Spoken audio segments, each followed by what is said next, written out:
Assalamualaikum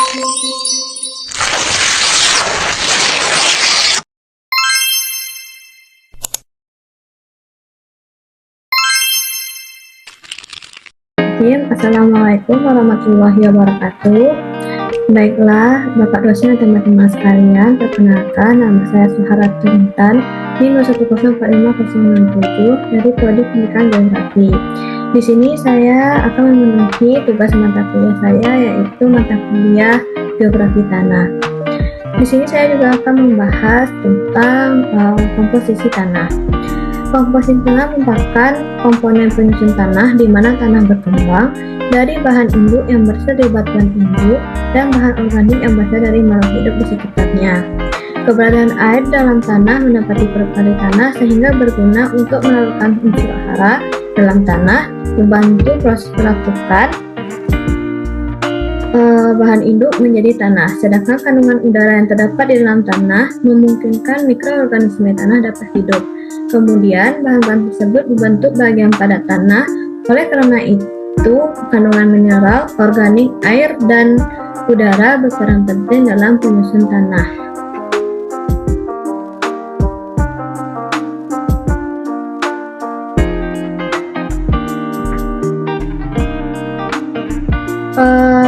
Tanah terbentuk dari transformasi zat mineral, organik, air, dan udara. Jadi, komponen penyusun tanah terdiri dari mineral organik, air, dan udara.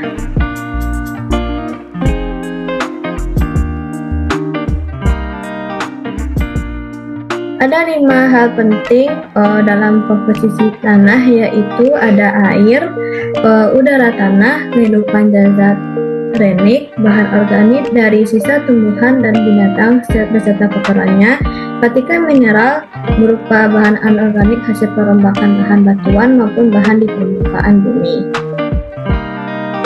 Tanah yang dikenal sebagai pedosfer memiliki hubungan interaksi dengan atmosfer, litosfer, hidrosfer, dan biosfer.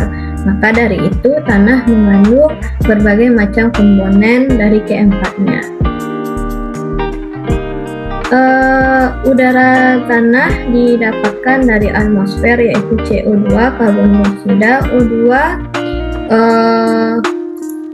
oksigen, dan nitrogen. Partikel tanah bersumber dari litosfer, yakni mineral batuan, liat sedimen, dan lain-lain. Air tanah didapatkan dari hidrosfer, yaitu air dan batuan terlarut. Yang terakhir yaitu bahan organik atau biomasa bersumber dari biosfer seperti tanaman, hewan, dan mikroorganisme. Proporsi komponen tanah sangat relatif memengaruhi sifat dan produktivitas tanah.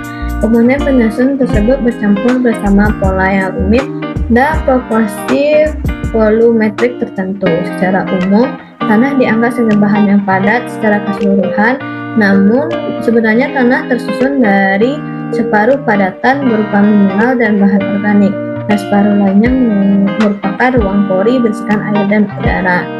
Perbedaan perbandingan komponen tanah akan menyebabkan terjadi perbedaan antar tanah.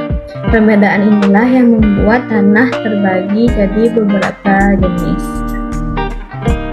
Proporsi volumetrik ideal padatan tanah yaitu 50% terdiri dari 45% komponen mineral dan 5% dari komponen organik.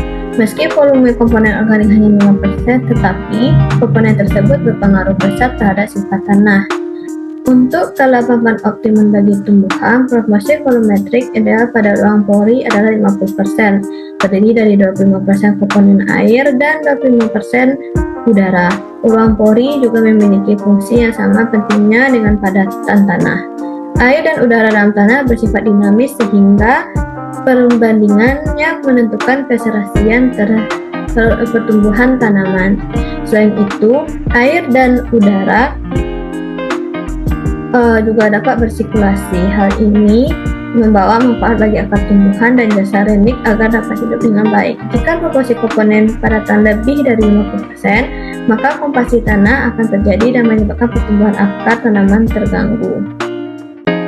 Eh, pada sisi lainnya, jika populasi air terlalu banyak, tanah akan tergenang. Sebaliknya apabila populasi air berkurang, tanah menjadi kering. Apabila dibandingkan dengan lapisan tanah atas dan lapisan tanah bawah, cenderung minim bahan organik dari total ruang porinya. Lapisan ini juga memiliki lebih banyak mikropori sehingga lebih banyak diisi air daripada udara. Baiklah, sekian yang dapat saya sampaikan. Mohon maaf bila ada kekurangan. Wabillahi taufiq wal hidayah.